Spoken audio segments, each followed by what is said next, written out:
Good morning fourth class. This is second video of our science chapter number 1।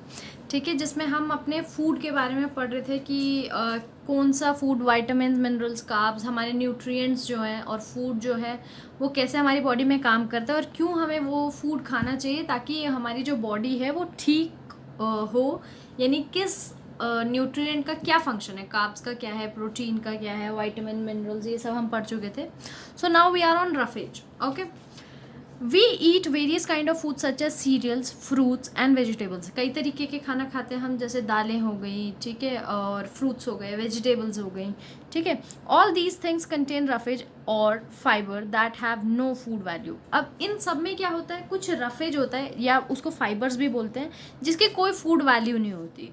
Roughage help us to proper functioning of our digestive system. यानी इसमें से हमें proper food value, मतलब कि इसका कुछ value नहीं होता, मतलब ये हमारी बॉडी में कुछ ऐड ऑन नहीं करता है। जैसे मिनरल्स हमें प्रोटेक्ट करते हैं या कार्ब्स हमें एनर्जी देते हैं, ऐसे रफेज का कोई काम नहीं होता सिर्फ। तो फिर ये खाए क्यों जाते हैं? ताकि हमारा डाइजेस्टिव सिस्टम जो है वो प्रॉपर फंक्शन करता रहे।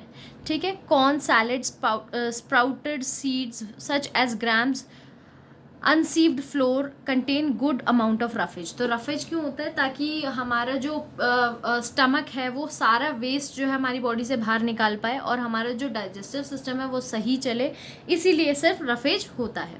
Water water is essential for proper functioning of our body. Water जो होता है हमारे बॉडी के लिए, प्रॉपर फंक्शनिंग के लिए बहुत ज़रूरी होता है। Most of the food we eat, especially fruits and vegetables, contain water.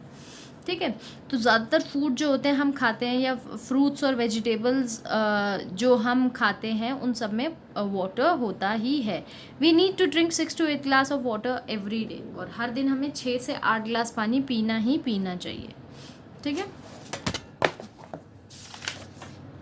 Now balance diet. अब बैलेंस डाइट क्या होती है?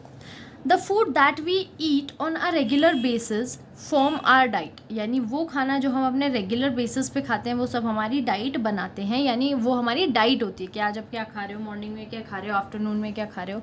आ balance diet contain balanced amount of all the nutrients. एक बैलेंस डाइट होती है जिसमें सारे जो न्यूट्रिएंट्स होते हैं वो सही अमाउंट में हो, बैलेंस अमाउंट में हो, जितना हमारी बॉडी को चाहिए उतना ही हो। Carbohydrates, fats, protein, vitamin and minerals together with roughage and water.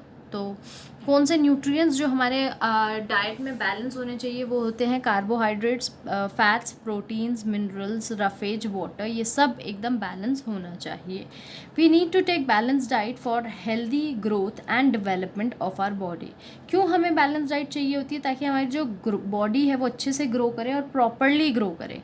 ठीक है, ईटिंग टू मच और too little of any nutrient may cause diseases. चाहे आप कोई न्यूट्रिएंट्स ज़्यादा खा लो, बहुत ज़्यादा खा लो, या बहुत कम खाओ, दोनों से आपको बीमारियां हो सकती हैं। ठीक है, we should have a balance diet to protect ourselves from disease. और हमें एक बैलेंस डाइट ही खानी चाहिए ताकि हम बॉडी को डिजीज़ से प्रोटेक्ट कर पाएँ। Okay, cooked and raw food. अब हम पढ़ेंगे कुक्ड और रॉ फूड के बारे में, यानी पका हुआ खाना और कच्चा खाना। We eat some food items raw and some after cooking them. कुछ हम कच्चे ही खा लेते हैं, जैसे फ्रूट्स हो गए ज़्यादातर, और वेजिटेबल्स में भी जैसे आप खीरा खा लेते हो, टमाटर खा लेते हो, मतलब उसको आप ज़्यादा कुक करने के बाद भी खाते हो। मगर जैसा खीरा हो गया वो हम बिना कुक करे ही खाते हैं। Most fruits are eaten raw. Fruits जो होते हैं वो बिना हम कुक करे ही खाते हैं, रॉ यानी कच्चा ही खाते हैं।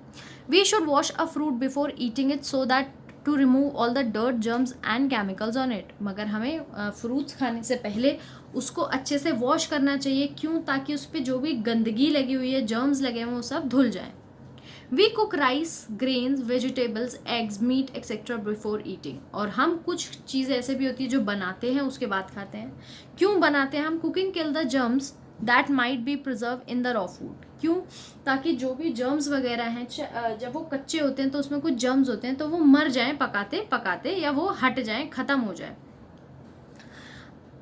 Our body digest cook food easily and it is tasty as well. हमारी जो बॉडी होती है वो जो कुकड फूड होता है वो अच्छे से डाइजेस्ट भी कर लेती है और हमारे टेस्ट को भी बरकरार रखती है, यानी वो टेस्टी भी लगता है। Before using any food items, कोई भी खाने का सामान इस्तेमाल करने से पहले, whether we are eating it raw और कुकिंग इट, चाहे हम उसको कच्चा खा रहे हैं या पका के खा रहे हैं, we must follow these tips. हमें कुछ टिप्स का ध्यान रखना चाहिए। वो टिप्स क्या है?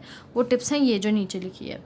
Wash fruits and vegetables before cutting them. हमेशा अपने फ्रूट को काटो और धो, ठीक है, काटने से पहले धो, ठीक है। If we wash them after cutting the nutrients are washed away. काटने के बाद क्यों नहीं धोते? क्योंकि उसमें जो भी न्यूट्रिएंट्स होंगे वो भी सब धुल जाएंगे। Wash water is in which we soak pulse and rice etcetera contain nutrients so we can use it for cooking.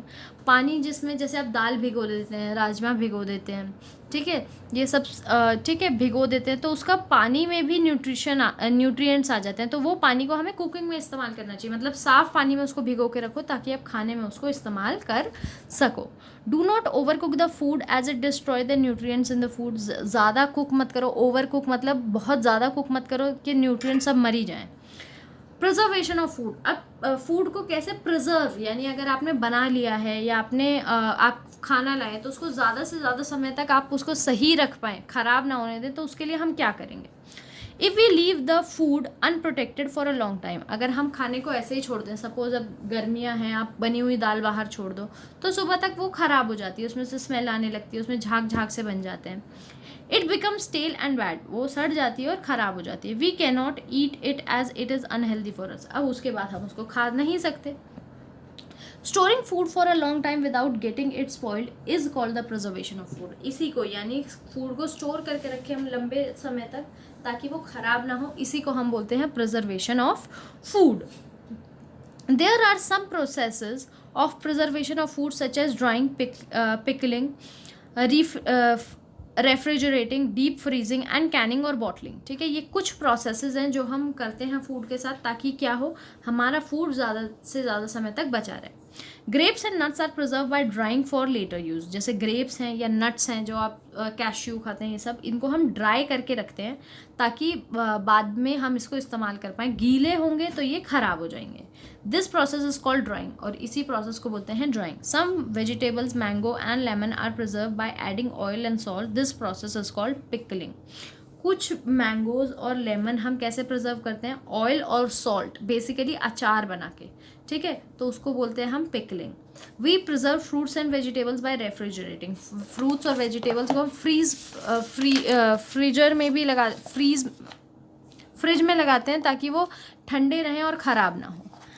Meet, fish and cheese can be preserve for few days by deep freezing. यानी meat है, fish है, cheese है, ये सबको आपको freezer में लगाना पड़ेगा ताकि वो डीप फ्रीज में ख़राब ना हो। Air tight cans and bottles are use to preserve sausages and jams. This is called canning. यानी कैंस में बॉटल्स में आप भर के रखते हो सामान को, ठीक है, जो जैसे कुछ अचार है या कुछ आप ऑयल ले आए हो या सॉस ले आए हो, जैम ले आए हो, क्यों रखते हैं? ताकि वो एयर उसके अंदर ना जाए और हमेशा वो प्रिजर्व रहे, ठीक है बेटा। आपका जो चैप्टर है ये कुछ आपको इन्वायरमेंटली फ्रेंडली स्टेप्स भी दिए हुए हैं। Environment friendly packaging of food does not harm the environment as. जो इन्वायरमेंट फ्रेंडली पैकेजिंग होती है जिसके ऊपर लिखा होता है वो हमारे इन्वायरमेंट को हार्म नहीं करती। कैसे? We can reuse the empty bottles and jars after cleaning them. हम वो एम्प्टी बॉटल्स को और जार्स को दोबारा से इस्तेमाल कर सकते हैं। सो री usable packaging is environment friendly. इसीलिए री यूजेबल पैकेजिंग जो होती है वो इन्वायरमेंट फ्रेंडली होती है, मगर हर बॉटल पे लिखा होता है। हर बॉटल जो आप जैसे पानी खरीदते हैं या कोक खरीदते हैं, माज़ा, फ्रूटी, ये सब रीयूजेबल बॉटल्स नहीं होती, इनको फेंक देना चाहिए इस्तेमाल करने के बाद एक बारी। Biodegradable packaging is easily mixed in soil and atmosphere. Biodegradable packaging जो होती है वो आराम से सॉइल के अंदर, एटमॉस्फेयर के अंदर मिक्स हो जाती है और थोड़े टाइम के बाद वो ख़राब हो जाती है। जैसे पॉलीथीन है, वो अगर आप आज सॉइल में डालेंगे 10 साल, 20 साल, 50 साल बाद भी वो वैसे ही रहेगा, इसीलिए वो नॉन बायोडिग्रेडेबल होते हैं, ठीक है। और जो बायोडिग्रेडेबल होते हैं वो सॉइल में आराम से मिल जाते हैं, ठीक है। कीड़े इनको सड़ा देते हैं, गला देते हैं, तो सॉइल में धीरे धीरे मिल जाते हैं। तो ये गार्बेज जो है अर्थ का बढ़ाते नहीं है, ठीक है बेटा। आपका जो चैप्टर है वो यहीं पे फिनिश होता है। आपको ये फिलअप जो है ये खुद करने हैं। जो चैप्टर आपने पढ़ा है उसके बेसिस पे आप ये फिलअप खुद करेंगे।